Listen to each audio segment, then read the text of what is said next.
Hi, Liam O'Mara here. Recently, I've been called out for opposing assault rifle and magazine bans as a way of combating the increased gun violence in this country. I would like to take a moment to clarify the reasons for that, as it appears they may have been misunderstood.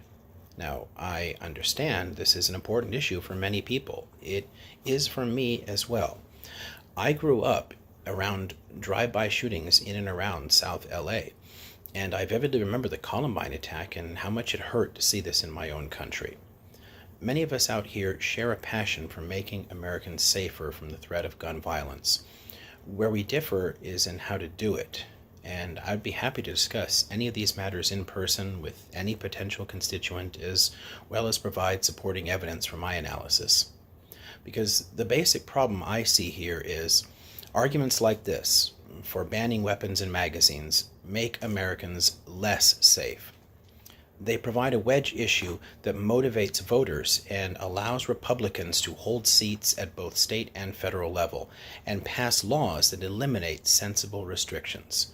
We now have laws in place that across the country allowing open and concealed carry with no permit and no training. That makes the whole country more dangerous.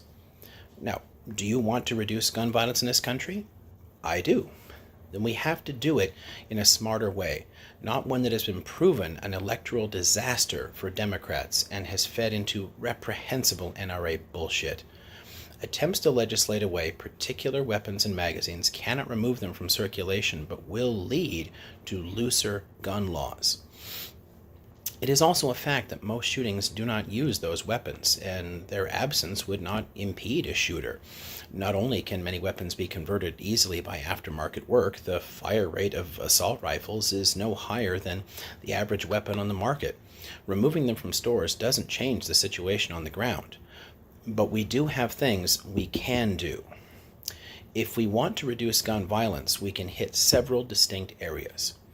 The first is truly universal background checks. The second is a national training and certification scheme that ensures responsible use. The third is expanded healthcare opportunities to address the stress that pushes people over the edge.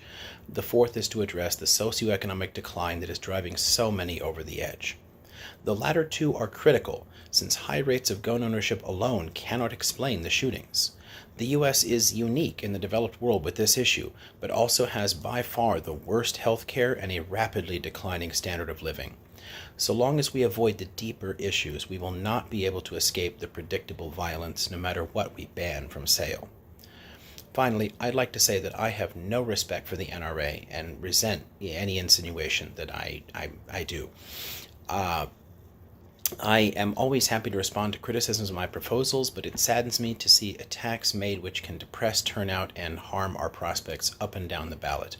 I want to solve the gun violence issue, and I have a sensible and effective gun control policy. I'm not happy to see someone suggesting I'm opposed to gun legislation just because I oppose an ineffective idea that makes us less safe. I'll note again that if you or anyone watching here has any further questions or would like a dialogue on this subject, either one-on-one or with a group, I'm always willing to meet. The best way to advance our interests together in solidarity as Democrats is to talk through our differences and recognize our commonalities. I do not think that we disagree on the goals, only the methods.